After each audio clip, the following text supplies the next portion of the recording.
Okay, let me set the scene. Donald Trump pulls up to Windsor Castle, red carpet, soldiers in funny hats, a royal parade. It's all pomp and ceremony. And then bam, on the side of the castle, giant projection. Trump hanging out with Jeffrey Epstein. That's not the Netflix crossover episode Britain was asking for. And the best part, the activist who pulled this off started the Instagram post with, "Hey Donald, welcome to Windsor Castle." That's not just trolling, that's British trolling.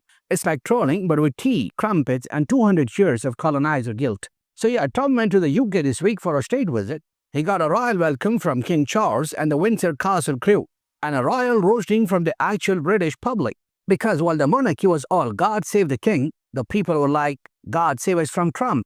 A quick disclaimer here, this is satirical commentary based on the reports from CNN. This is my take for entertainment purpose, no hate intended. Okay, so it started the moment Trump touched down at Stansted Airport. He hadn't even finished unpacking his bronzer before 5,000 Brits hit the streets of London, chanting, marching, holding up signs. And listen, these weren't your normal protest signs like "No Trump" or "Go home." These were peak British insults, stuff like "Dumb Trump," "Stop Trump," and of course the person favorite, giant inflatable baby Trump in a diaper. Because nothing says rejected politics like turning you into a crying toddler floating above Parliament. And Trump hates that balloon. He once said it was very mean. Bro, you launched an insurrection, but the thing that broke you was a balloon?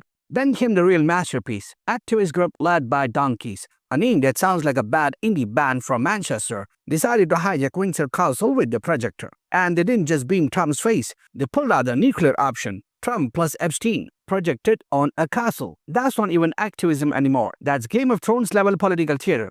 Imagine being Trump, looking out the castle window and seeing your biggest scandal literally projected onto the wall of British royalty. That's like showing up to a wedding and someone live streams your Tinder DMs at the cathedral. The British really said, "We have castles, we are going to weaponize them."